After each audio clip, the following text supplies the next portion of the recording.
कोकणातून एक आनंदाची बातमी आहे। कोकणात आजपासून ई बसेसला सुरुवात झाली आहे। महाराष्ट्र राज्य मार्ग परिवहन महामंडळाच्या पहिल्या इलेक्ट्रिक बस सेवा असलेल्या शिवाई ई बसेस आता दापोली आगारमध्ये दाखल झाल्या आहेत। आज या बसेसचा भव्य लोकार्पण सोहळा राज्यमंत्री माननीय श्री योगेश कदम यांच्या हस्ते पार पडला। महाराष्ट्र राज्य मार्ग परिवहन महामंडळातर्फे कोकणातील हा पहिला ई बस प्रकल्प असून या प्रकल्पामुळे कोकणात आधुनिक पर्यावरणपूरक आणि प्रदूषणमुक्त प्रवासाला नवी दिशा मिळणार आहे। महायुती सरकारकडून राज्यातील जुन्या व जीर्ण बसेस बदलून नवीन आणि अत्याधुनिक बसेस देण्याचं काम युद्धपातळीवर सुरू आहे। या निर्णयाचा सकारात्मक परिणाम संपूर्ण महाराष्ट्रभर दिसून येतोय। त्याच अनुषंगाने दापोली मतदारसंघासाठी आज 10 ई बसेस कार्यरत करण्यात आल्या असून पुढील काळात आणखी 26 ई बसेस दापोली तालुक्यासाठी आणि 35 ई बसेस खेड तालुक्यासाठी उपलब्ध होणार आहेत। तसेच रत्नागिरी जिल्ह्यासाठी एकूण 150 ई बसेस मंजूर झाल्या आहेत। प्रत्येक प्रमुख तालुक्याला या बसेसचा लाभ मिळणार आहे। योगेश कदम यांनी ई बसेसचं उद्घाटन करून त्यातून प्रवास देखील केलाय। हा प्रवास करत त्यांनी याबद्दल नेमकं काय म्हटलंय हे बघूयात।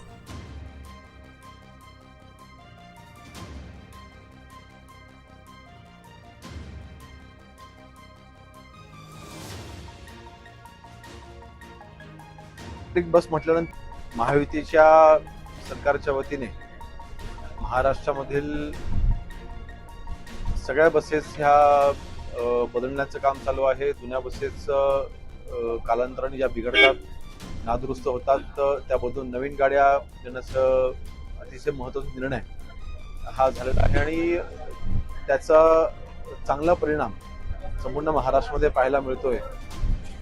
माझ्या दापोली मतदारसंघामधील दापोली तालुक्यामध्ये विशेषतः ह्या नवीन बसेस सरकारच्या वतीने येत असताना ई बसेस म्हणजे प्रदूषण विरहित आणि पूर्णपणे इलेक्ट्रिक मध्ये चालणाऱ्या बसेस आज दाखल झालेल्या आहेत। दापोली तालुक्यासाठी 10 बसेस आज कार्यरत होत आहेत। पुढच्या कालावधीमध्ये अजून 15 बसेस अजून जवळपास 25 बसेस ह्या दापोली तालुक्याला मिळणार आहेत। तशाच 35 बसेस ह्या खेड तालुक्याला देखील मिळणार आहेत आणि म्हणजे ई बसेसच्या माध्यमातून अतिशय चांगली सुविधा ही सरकारच्या वतीने जनतेसाठी उपलब्ध करून दिलेली आहे। मी महाराष्ट्र राज्याचे मुख्यमंत्री देवेंद्र फडणवीस साहेब, उपमुख्यमंत्री एकनाथ शिंदे साहेब, माननीय अजितदादा आणि परिवहन मंत्री सरनाईक साहेब यांचं मनापासून अभिनंदन करतो, आभार मानतो। जनतेच्या वतीने अतिशय चांगली सुविधा आहे आणि आपण बस जर का पाहिली तर सगळ्या सुविधा उपलब्ध असलेली ही बस आहे आणि इलेक्ट्रिक बस म्हटल्यानंतर मला वाटतं 2 तासाच्या चार्जिंगने 300 किलोमीटर ही बस धावू शकते आणि आपल्याला कल्पना आहे की आता बहुतेक महाराष्ट्रामध्ये सगळ्याच ठिकाणी आता चार्जिंगचे पॉईंट्स आता उपलब्ध करून महाराष्ट्र सरकारने दिलेले आहेत। तर अशा वेळेस एक चांगली सोय सुविधा ही सर्वसामान्य नागरिकांकरिता, महाराष्ट्रामधल्या सर्वसामान्य नागरिकांकरिता महायुती सरकारने उपलब्ध करून दिलेली आहे। मी जनतेच्या वतीने पुन्हा एकदा माननीय मुख्यमंत्री महोदयांचं आणि आमच्या दोन्ही उपमुख्यमंत्री महोदयांचं मनापासून अभिनंदन करतो।